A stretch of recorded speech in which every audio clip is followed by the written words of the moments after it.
announcing the arrival of His Excellency Ferdinand R. Marcos Jr., President of the Republic of the Philippines, together with First Lady Louise Araneta Marcos. Panahon na ng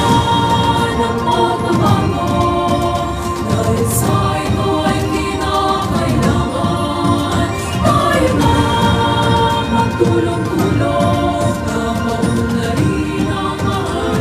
ito ay kinakailangan.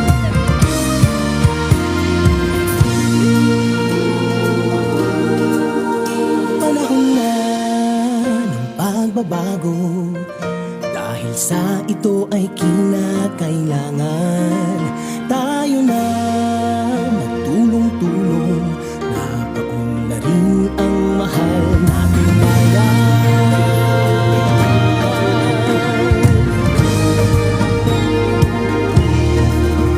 Panahon na ng pagbabago, at iayos ang mga dapat ayusin.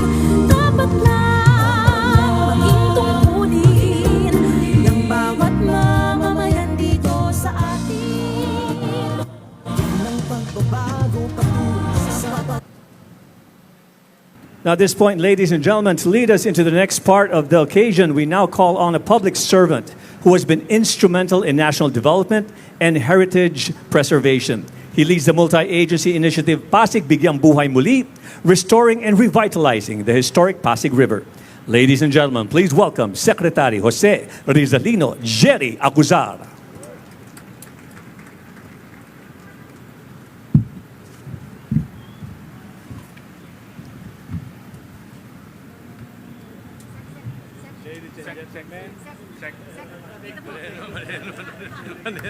Kamali nun. Pinaman. And cut. Take two. Second time. Take. Ladies and gentlemen, the President of the Republic of the Philippines, His Excellency Ferdinand R. Marcos Jr.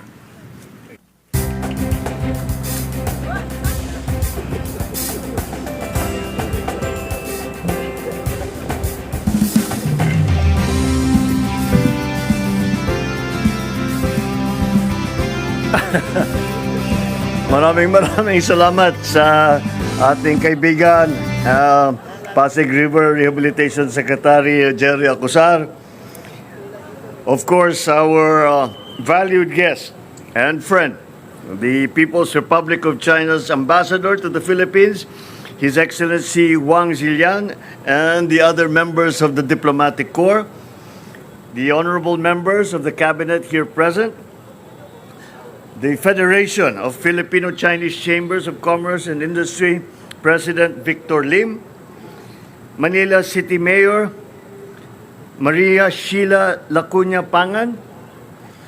Of course, one of the moving forces behind all of this is the First Lady Louise Araneta Marcos, my fellow workers in government, other distinguished guests, ladies and gentlemen, a pleasant evening to you all. As a young boy, my earliest memories about Binondo was about food. Dumplings, lumpia, mami, hopya, xiaopao. Familiar treats that are part of our Filipino palate. Lasang-lasa naman, ang sarap, hindi ko makalimutan. So, always looking for new delicious dishes to try, I still always return to the comforting delicacies that the Binondo shops have stood from the Binondo shops that have stood the test of time. Sa Ongpin at Yuchenko, may dumpling na sobrang lambot at malasa. Gusto mo ng sariwang prutas o lumpia, hindi ka mauubusan sa Carbajal. Sa Benavides naman, nakakatuwang pagmasda ng mga pansit na hinahanda at ang mga Peking duck na naka-display sa mga bintana. Of course, more than the food, it is also about the feeling. When we are here, we can feel the sense of place that has shaped Manila and its people. Now, essential to Binondo is the historic Jones Bridge, a landmark. It has endured wars, floods, and a long, long history. We can imagine generations of workers crossing the bridge to reach Escolta, students rushing from class, taho vendors, jeepney drivers, lovers meeting halfway, all passing under the same lamppost. So tonight, we proudly light up the iconic Jones Bridge in all its renewed glory and breathe new life into it. This is what the Chinatown Revitalization Project is all about.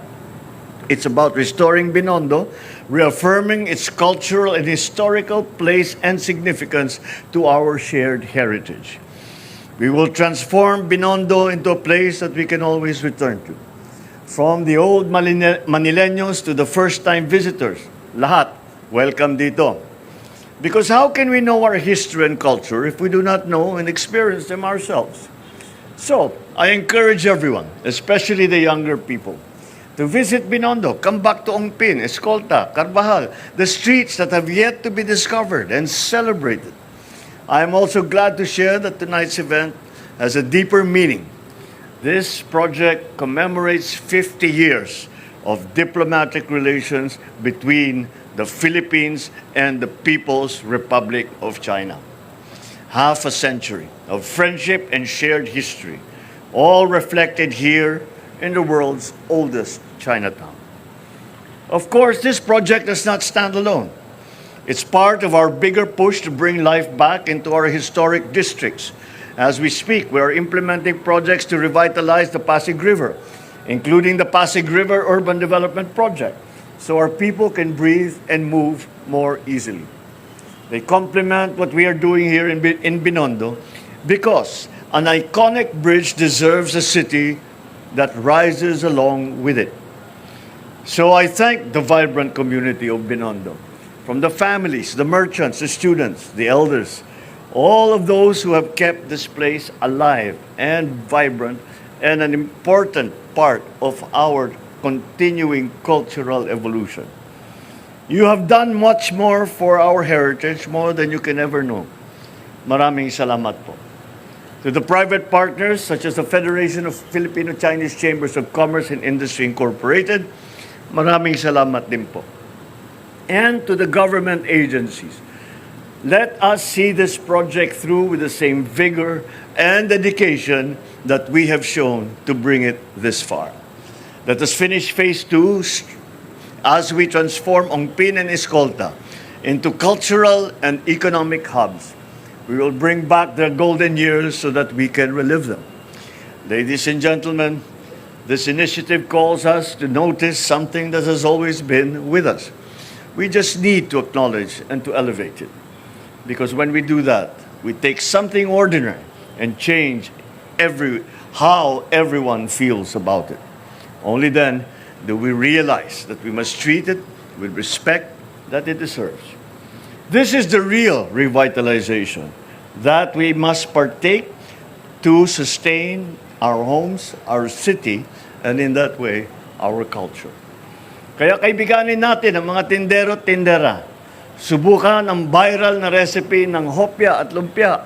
Suportahan ang mga lokal na negosyo. Linisin ang ating paligid. Tumawid sa Jones Bridge at gumala sa tabi ng Ilog Pasig. In times like this, when everything can feel loud and fast and confusing, I believe what we need is right here. A place as simple as a bridge or a street that tells us to pause and to reflect on who we are and what we share as a nation. Maraming salamat po. Mabuhay ang Binondo, mabuhay ang bagong Pilipinas. Maraming salamat, Mr. President. We'd like to request you to please remain on stage as we invite First Lady Louise Araneta Marcos, Ambassador Huang Sillan, Secretary Jerry Acuzar, Manila Mayor Hani Lacuna, and Mr. Jeffrey Nang, Executive Vice President and Head of External Committee of FFCC-CII, for the ceremonial lighting of Jones Bridge. We shall be clearing the stage and placing the button at the center.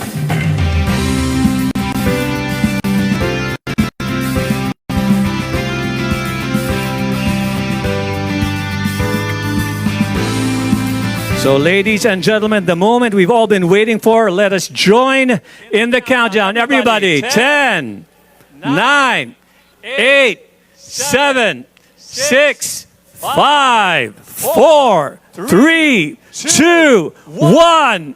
Press the button.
Behold the Jones Bridge, ladies and gentlemen, a radiant symbol of our shared heritage, renewed through vision, unity, and generosity. This marks the successful completion of Phase 1 of the ChinaTown Revitalization Project, a tribute to 5 decades of friendship and a shining example of what public, private, and international partnerships can achieve.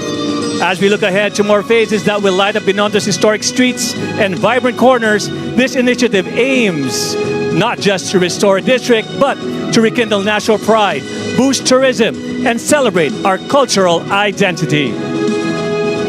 May these lights along the Pasig River shine as a lasting symbol of unity, hope, and collective progress. Mabuhay ang ating pagkakaibigan! Mabuhay ang Pilipinas at China!